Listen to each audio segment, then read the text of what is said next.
দুলিয়াজানৰ oil ইণ্ডিয়াৰ প্ৰৱেশদ্বাৰত উত্তাল প্ৰতিবাদ।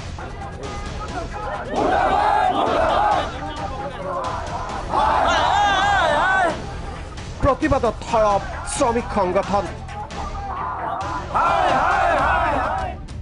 সহযোগ বিভিন্ন জাতীয় দল সংগঠনৰ।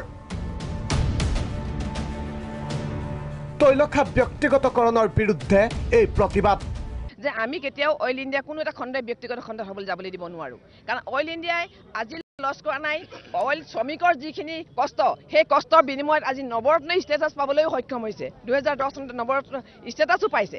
ইয়াৰ পাছত কি কাৰণত মোদী গভৰ্ণমেণ্টে অইল ইণ্ডিয়াক ব্যক্তিগত খণ্ডকে দিবলৈ বিচাৰিছে? প্ৰতিবাদকাৰীয়ে অইল ইণ্ডিয়াৰ কাৰ্যালয়ৰ মুখ্য প্ৰৱেশদ্বাৰ ভাঙি উত্তাল কৰি তোলে সমগ্ৰ পৰিৱেশ।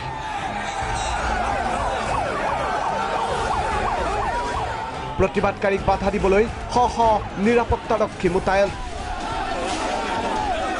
অইলৰ মুখ্য আৱাসিক বিষয়া বেদান্ত প্ৰকাশ শৰ্মাৰ যোগেদি ভাৰত চৰকাৰৰ পেট্ৰলিয়াম মন্ত্ৰালয় প্ৰধানমন্ত্ৰী মুখ্যমন্ত্ৰীলৈ স্মাৰক পত্ৰ প্ৰেৰণ।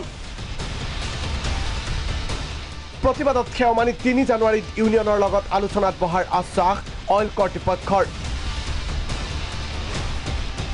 আলোচনাৰ আশ্বাসৰ পিছতে AJYCPৰ 100 ঘণ্টীয়া অইল অৱৰোধ কাৰ্যসূচী বাতিল।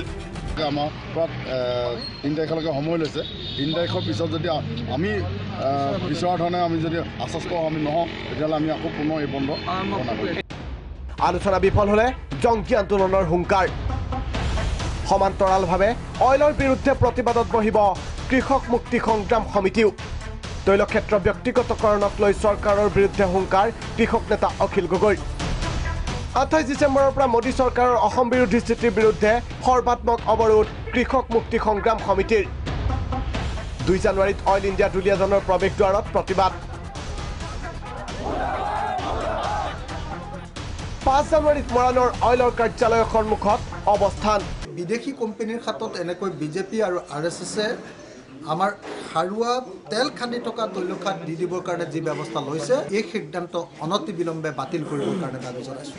অহা 28 ডিচেম্বৰ 2018 তাৰিখৰ দিনা ইয়াৰ কাৰণে আমি দুলিয়াজান অইলৰ হেড অফিচৰ সন্মুখত আমাৰ ধৰ্ণা কাৰ্যসূচী ৰূপায়ণ হ'ব। 2 জানুৱাৰীৰ পৰা সৰ্বাত্মক প্ৰতিৰোধ সংগ্ৰাম আৰম্ভ কৰা হ'ব আৰু সম্পূৰ্ণৰূপে অইলৰ কাম কাজ সম্পূৰ্ণৰূপে অসমত বন্ধ কৰি দিয়া হ'ব। অসমৰ তৈল সম্পদ ৰক্ষা বা অসমৰ সম্পদ ৰক্ষাৰ কাৰণে প্ৰতিৰোধ সংগ্ৰামৰ বৰ্ষৰূপে আৰু বিজেপি RSSক খেদাৰ বৰ্ষৰূপে পৰিগণিত কৰিবৰ কাৰণে আমি আগবাঢ়িব খুজিছোঁ। 12খনকৈ তৈলক্ষেত্ৰ ব্যক্তিগতকৰণৰ বাবে অইল কৰ্তৃপক্ষই লোৱা পদক্ষেপৰ বিৰুদ্ধে ক্ৰমাৎ ব্যাপক হৈ পৰা প্ৰতিবাদ ৰুধিবলৈ চৰকাৰে এতিয়া কি পদক্ষেপ লয় সেয়া হ'ব লক্ষণীয়।